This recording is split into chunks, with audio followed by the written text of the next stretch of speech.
Hello and welcome back to our ongoing series on C.S. Lewis' Mere Christianity. Today, we will be discussing Part 3, Christian Behavior, specifically Chapter 3, Social Morality. Did you know that C.S. Lewis believed that how we behave towards others is just as important as how we behave towards ourselves?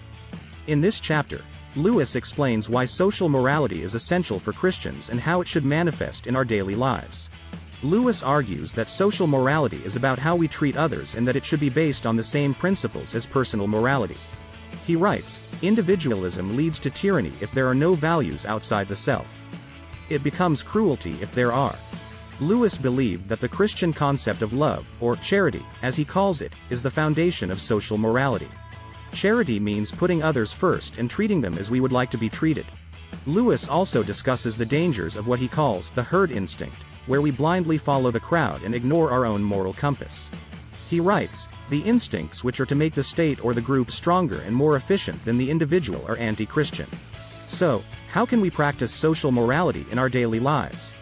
Lewis suggests that we start by being aware of our own faults and biases, treating others with kindness and respect, and always striving to put their needs before our own.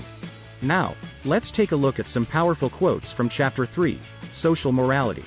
It is easy to think the state has a lot of different objects, military, political, economic, and whatnot. But in a way things are much simpler than that. The state exists simply to promote and to protect the ordinary happiness of human beings in this life. Page 72.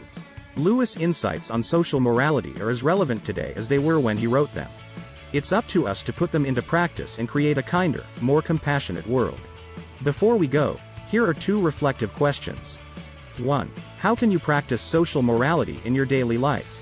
Now, pause to reflect and share your thought if you wish to. Personally, I think we can do so by being aware of our biases, treating others with kindness and respect, and always striving to put their needs before our own. We can actively seek out opportunities to serve and help those in need, whether it be through volunteering, donating to charity, or simply being a good listener and friend to those around us. We can also challenge unjust systems and speak out against discrimination and oppression.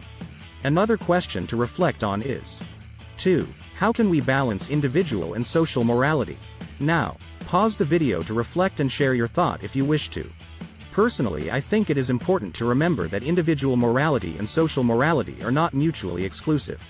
By striving to live a virtuous life and treating others with kindness and respect, we not only improve our own lives but also contribute to the well-being of society as a whole. However, we must also be mindful of the impact our actions have on others and the world around us. This requires us to consider the broader social and cultural context in which we live and work to address systemic issues and promote justice and equality.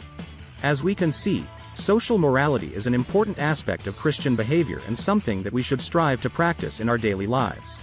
By cultivating the virtues of charity, justice, and humility, we can create a more just and compassionate society and honor the teachings of Christ.